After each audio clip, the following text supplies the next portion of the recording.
ओवीस kitchen या चॅनलमध्ये तुमचे स्वागत आहे. तर आज आपण चमच्याचा वापर करून भरपूर असा लसूण सोलणार आहोत.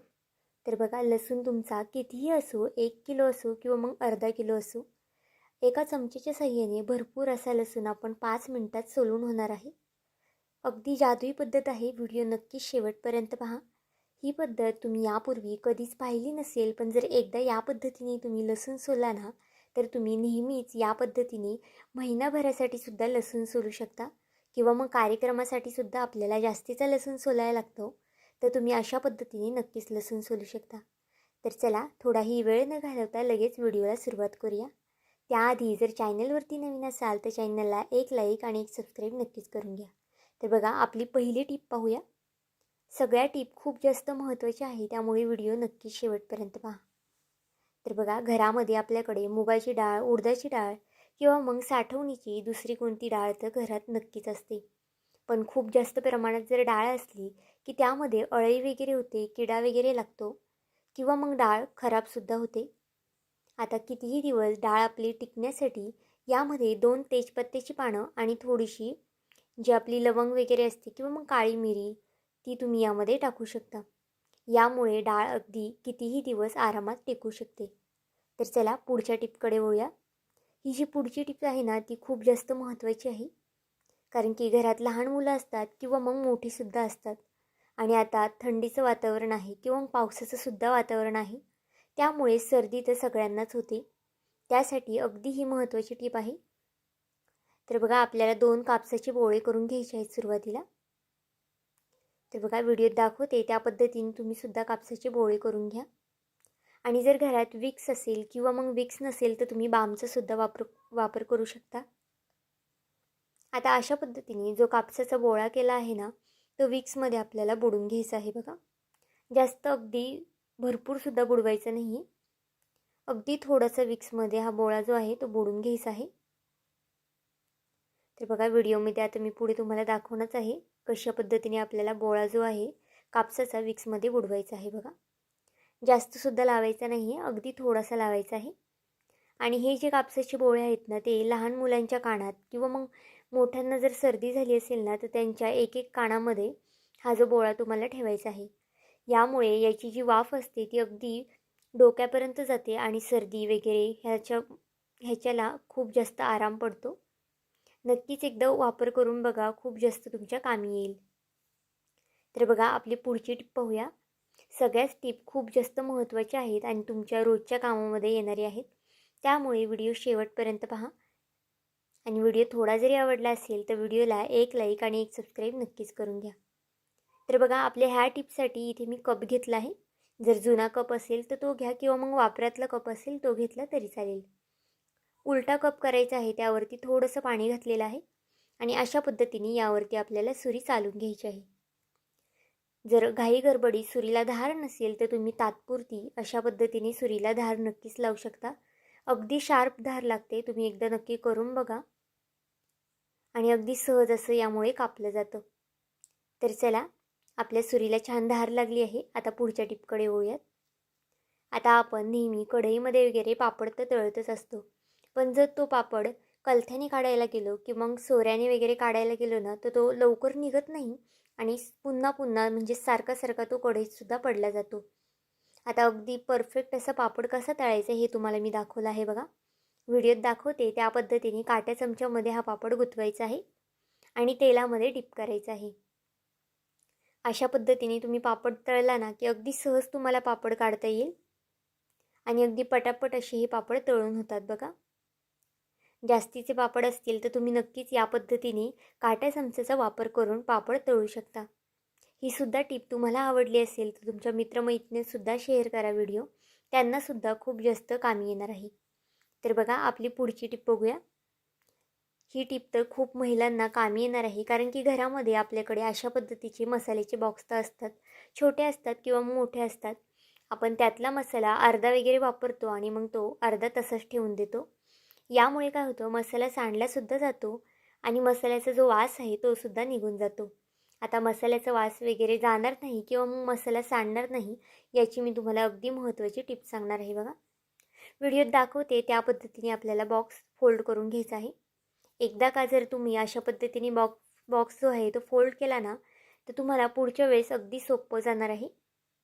अगदी पटकन बॉक्स जो आहे तो फोल्ड होतो आणि अगदी व्यवस्थित असे जे मसाले आहेत ते आपले फ्रीजमध्ये किंवा मग डब्यामध्ये राहू शकतात. तर बघा व्हिडिओत दाखवते त्या पद्धतीने हा बॉक्स तुम्ही सुद्धा नक्कीच फोल्ड करून घ्या. आता इथे मी दुसरासुद्धा बॉक्स तुम्हाला फोल्ड करून दाखवते. अगदी सहज अगदी 1 मिनिटाच्या आतमध्ये आपला जो बॉक्स आहे तो फोल्ड करून होतो आणि फ्रीजमध्ये जरी ठेवलं ना तरी दिसायलासुद्धा छान दिसणार आहे हे बॉक्स आणि त्यातला मसालासुद्धा सांडणार नाही किंवा मग मसाल्याचा वास वगैरेसुद्धा निघणार नाही. आणि ज्यावेळेस तुम्हाला हे बॉक्स ओपन करायचे त्यावेळेस अगदी सहज असे तुम्ही ओपनसुद्धा करू शकता. नक्कीच एकदा ही सुद्धा टिप्स फॉलो करून बघा, तुम्हाला खूप जास्त आवडणार आहे. आपली पुढची टिप जी लसणाची आहे तीसुद्धा मी पुढे तुम्हाला सांगणार आहे, त्यामुळे व्हिडिओ शेवटपर्यंत पहा. तर बघा नेहमी आपण कपाने दूध वगैरे ओततो किंवा मग दुसऱ्या कपामध्ये ट्रान्सफर काही पण करतो चहा वगैरे, तर अशा पद्धतीने चहा खाली सांडला जातो आणि मग खालीसुद्धा खूप जास्त खराब होतं. तर अजिबातच चहा वगैरे किंवा दूध वगैरे सांडणार नाही जर तुम्ही अशा पद्धतीने चमच्याचा वापर करून दूध, पाणी किंवा मग चहा ओतला तर अजिबातच खाली वगैरे सांडणार नाही. अगदी सहज असं हे ओतलं जाणार आहे. थोडं वगैरे असेल तर अगदी सहज ओतता येतं, पण खूप जास्त भरलेला कप असेल तर तो सांडतोच. मग तुम्ही या पद्धतीने नक्कीच चहा किंवा मग दूध वगैरे ओतू शकता. तर बघा अगदी सहज आपलं हे कामसुद्धा सोपं होणार आहे आणि जास्तीचं कामसुद्धा आपल्याला यामुळे लागणार नाही. तर चला थोडाही वेळ न घालवता आपल्या पुढच्या टिप्सकडे वळूया. आता घरामध्ये आपल्याकडे अशा पद्धतीची टोपी तर सगळ्यांकडेच असते. ही टोपी खूप दिवस झालं की मग अशा पद्धतीने पसरट वगैरे होते आणि मग ती आपल्याला वापरतासुद्धा येत नाही किंवा मग आपण टाकूनसुद्धा येतो. तर बघा अशा पद्धतीने जर तुम्ही ग्लासामध्ये ही टोपी घातली ना, तर टोपीचा पुन्हा जो आकार आहे तो परत येणार आहे आणि आपली जी टोपी आहे ती अगदी व्यवस्थित होणार आहे बघा. ही सुद्धा टिप नक्कीच फॉलो करून बघा, तुम्हाला खूप जास्त कामी येणार आहे. तर चला आपल्या पुढच्या आणि शेवटच्या महत्त्वाच्या टिप्सकडे वळूयात. आता इतका सारा लसूण फक्त आपण 1 चमचाचा वापर करून सोलणार आहोत. ते कसं हे मी पुढे तुम्हाला नक्कीच सांगणार आहे. अगदी जादुई पद्धत आहे. तुम्ही यापूर्वी अशा पद्धतीने लसूण कधीच सोलला नसेल, नखं वगैरेसुद्धा घाण होणार नाही किंवा मग नखांची आग वगैरे होते ते सुद्धा होणार नाही. घाईच्या कामामध्ये आपल्याला लसूण वगैरे सोलायचा कंटाळा येतो, पण जर तुम्ही या पद्धतीने लसूण सोलला ना तर अगदी झटपट असा तुमचा लसूण सोलून होणार आहे आणि खूप दिवसासाठी सुद्धा तुम्ही स्टोअर करून हा लसूण फ्रीजमध्ये ठेवू शकता. तर बघा त्यासाठी आपल्याला अगोदर लसूण कांडीतून अशा पद्धतीने मोकळा करून घ्यायचा आहे. अगदी व्यवस्थित असा मोकळा करायचा आहे. पाकळी जी आहे ती प्रत्येक पाकळी मोकळी करून घ्यायची आहे बघा. आणि मग नंतर पुढे काय करायचे हे सुद्धा मी तुम्हाला सांगते. व्हिडिओ इथपर्यंत पाहिलाच आहे आणि व्हिडिओ थोडा जरी आवडला असेल तर व्हिडिओला एक लाईक आणि एक सबस्क्राईब नक्कीच करून घ्या, कारण की नवीन यूट्यूबरसाठी तुमचे एक लाईक एक सबस्क्राईब हे खूप जास्त मोलाचं असतं. तसाच माझा हा व्हिडिओ तुम्ही कुठून पाहत आहात हे सुद्धा मला कमेंट करून सांगायला विसरू नका. तर इथे बघा आता सगळा लसूण मी इथे मोकळा करून दाखवते. जर पूर्ण लसूण मोकळा करत बसले ना तर व्हिडिओ खूप जास्त मोठा होईल. तर बघा इथे सगळा लसूण मी मोकळा करून घेतलेला आहे. अगदी प्रत्येक पाकळी आपल्याला मोकळी करून घ्यायची आहे. आता जे लसणाचे देठं वगैरे आहेत ती यावरून मी काढून घेते, म्हणजे आपल्याला पुढची प्रोसेस करायला अगदी सोपं जाणार आहे बघा. अशा पद्धतीने देठं वगैरे काढून घ्यायचे आहेत आपल्याला. अगदी सोपी पद्धत आहे. ही पद्धत तुम्हाला नक्कीच आवडणार आहे आणि आवडली ना तर तुमच्या मित्रमैत्रिणींनासुद्धा शेअर करा, कारण की त्यांनासुद्धा अगदी उपयोगी पडणारी ही टिप आहे. तर बघा सगळा लसूण आपण प्लेटमध्ये काढून घेतलेला आहे. आता एक कॉटनचं फडकं घ्यायचं आहे. फडकं शक्यतो खूप जास्त मऊ किंवा मग ते मखमलीचं फडकं असतं ना तसं वापरू नका.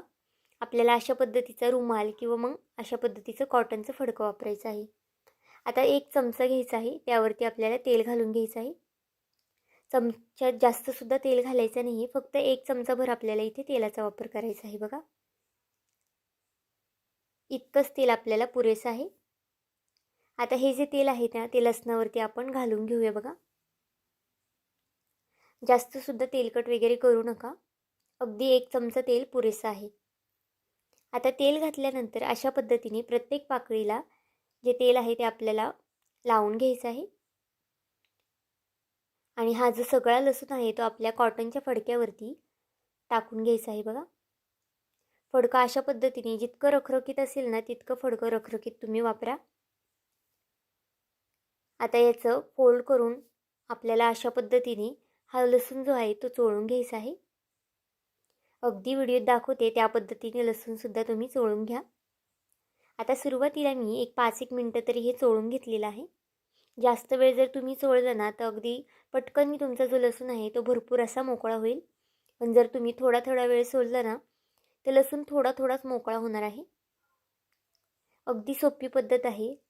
लसूण सोलताना आपल्याला खूप जास्त नखं दुखतात किंवा मग त्राससुद्धा होतो. आणि जर इतका लसूण सोलायचा असेल तर सगळ्यांनाच कंटाळा येतो.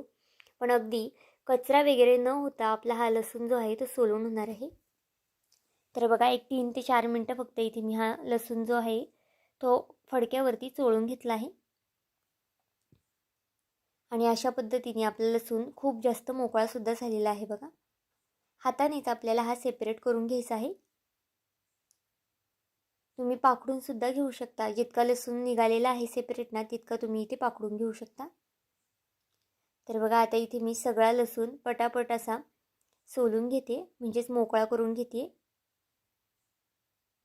अगदी कमीत कमी वेळेमध्ये आपला हा जो लसूण आहे तो सोलला जातो. त्यामुळे एकदा नक्की ही ट्रिक तुम्ही वापरून बघा. व्हिडिओ थोडासा फास्ट फॉरवर्ड केलेला आहे कारण की सगळा लसूण निवडत बसले ना तर खूप जास्त वेळ लागेल किंवा मग व्हिडिओसुद्धा खूप जास्त मोठा होईल. जो लसणाचा वरचा देठ असतो निबार तो सुद्धा मोकळा होतो यामुळे. आणि लसूण जो पाकळीतून काढायला अगदी आपल्याला सहज रिकामा होतो बघा. तुम्ही इथे पाहू शकता खूप सारा लसूण आपला यामध्ये मोकळा झालेला आहे. अजून भरपूर असा लसूण यामध्ये राहिलेला आहे. तो सुद्धा लसूण आपल्याला यावरती चोळून घ्यायचा आहे पुन्हा. अगदी बारीक सारीक जो लसूण असतो ना तो सुद्धा या पद्धत वापरून म्हणजे ही पद्धत वापरून सोलला जातो. तर बघा उरलेला जो लसूण आहे तो सुद्धा मी पुन्हा याच्यावरती चोळून घेते. अगदी व्हिडिओत दाखवते त्या पद्धतीने थोडासा जोर लावून आपल्याला हे जे रुमालात लसूण सोलून घ्यायचं आहे.